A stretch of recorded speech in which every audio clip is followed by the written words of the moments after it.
Belajar, apa kabar? Semoga sehat selalu. Sobat, pasti sering ya dengar apa namanya startup. Banyak yang mengatakan anak-anak muda zaman sekarang, mungkin termasuk kamu, memimpikan untuk menjadi seorang startup owner. Sebenarnya, apakah kita bisa dengan modal seadanya untuk bisa menjadi startup owner? Jika kamu memiliki potensi dan kepercayaan diri untuk bisa menjadi pemilik sebuah bisnis startup, mengapa tidak? Kita dengarkan bagaimana kelas berikut ini Startup 101, bagaimana memulai startup mulai dari nol. Selamat mendengarkan, semoga bermanfaat dan tetap semangat. Salam.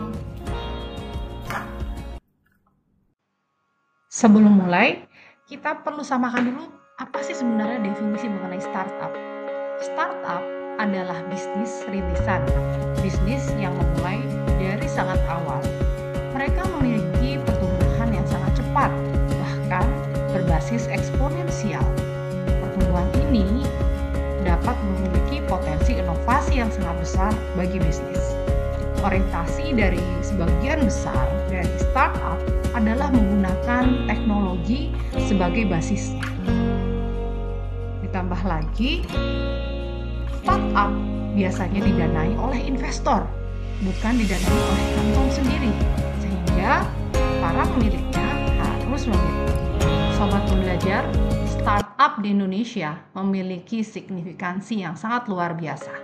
Data Box tahun 2024 menyatakan bahwa negara kita, negara Indonesia, menghasilkan atau menciptakan startup terbanyak ke-6 di dunia.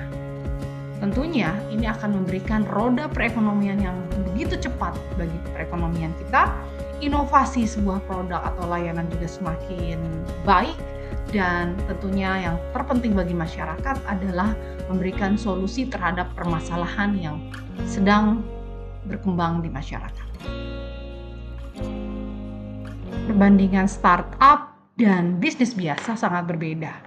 Dari strukturnya yang sangat fleksibel, risikonya yang memang cenderung lebih tinggi, sumber pendanaan yang mengandalkan pada investor dan juga venture capital.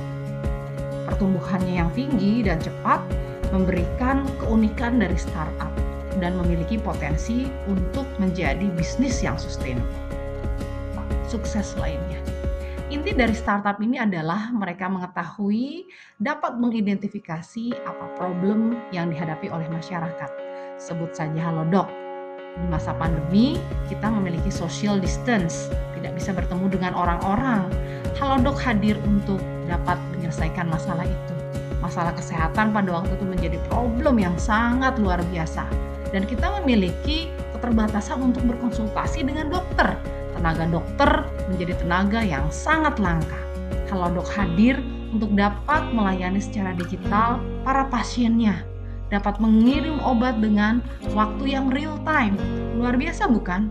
Sehingga Halodoc hadir dan tetap menjadi startup yang diterima oleh masyarakat. Demikian branding startup yang lainnya. What are the key elements for startup to be successful? Mungkin itu pertanyaan banyak orang, bagaimana sih untuk bisa memulai startup dan menjaganya menjadi sebuah entitas yang sukses. Ada 4 elemen utama yang perlu kita bangun dari awal bagaimana agar menjadi sukses. Yang pertama adalah ide, kemudian berlanjut pada produk yang kemudian dihasilkan. Jangan lupa bangun tim yang solid dan kuat, dan jadikan ide, produk, dan tim itu menjadi eksekutor yang terbaik untuk startup Anda. Yuk kita simak video berikutnya mengenai ide, produk, membangun tim, dan bagaimana mengeksekusi.